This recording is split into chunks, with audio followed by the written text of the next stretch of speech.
তাদের মধ্যে এই সেবা খাতটাকে রাষ্ট্রের উপযোগী করবার যে আয়োজন, তারপরে হচ্ছে সদিচ্ছা, তার প্রত্যেকটা জিনিসের ঘাটতি আমরা দেখতে পাচ্ছি।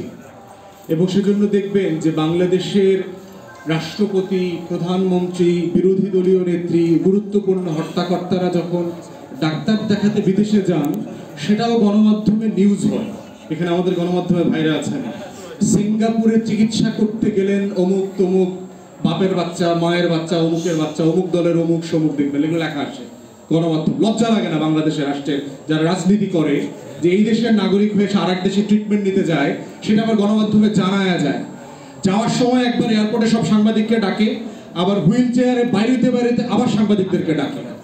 এইরকম একটা নির্লজ্জ রাষ্ট্র ব্যবস্থা সে 53 বছরে আমাদেরকে দিয়েছে।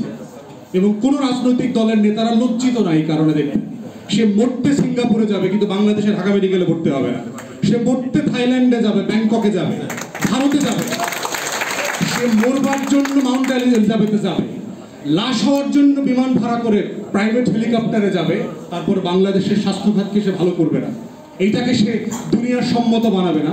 আমি লম্বা সময় ইংল্যান্ডে থেকেছি, আমি তো কোনোদিন শুনি নাই যে আপনি ট্রিটমেন্ট করতে আমেরিকা যাচ্ছেন। রাজার ছেলেও জ্বর হয়েছে তো মাহাথির মোহাম্মদ দায়িত্বে ছিলেন, ওনার একটা খুব মেজর অপারেশনের প্রয়োজন ছিল। আমি তো ডাক্তারি টার্মটা ভুলে গেছি। তো ওই অপারেশনটা তখন ডাক্তাররা ওনাকে জানিয়েছে যে এটা মালয়েশিয়াতে নাই, করা যাবে না। এটা করতে হলে ওনাকে নিয়ারেস্ট সিঙ্গাপুরে যেতে হবে, তা না হলে জার্মানিতে যেতে হবে।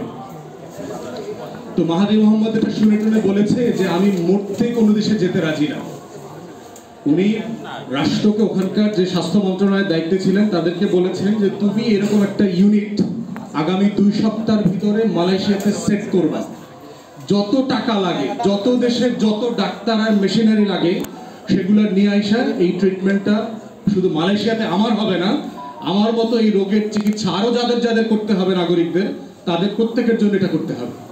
অতএব এই হচ্ছে স্টেটসম্যানশিপ, যে রাষ্ট্র পরিচালনা করতে যে মেরুদণ্ড লাগে, গাটস লাগে, এইটা 53 বছরে বাংলাদেশের রাজনীতিবিদদের কাছ থেকে আমরা দেখি নাই। এবং না হওয়ার কারণে কি হয়েছে, আপনাদের মতো মেধাবী মানুষদেরকে আজকে হাসপাতাল ফেলে এই অসুস্থ রাষ্ট্রের চিকিৎসা করতে প্রেস ক্লাবে আসতে হয়েছে। এটাই হচ্ছে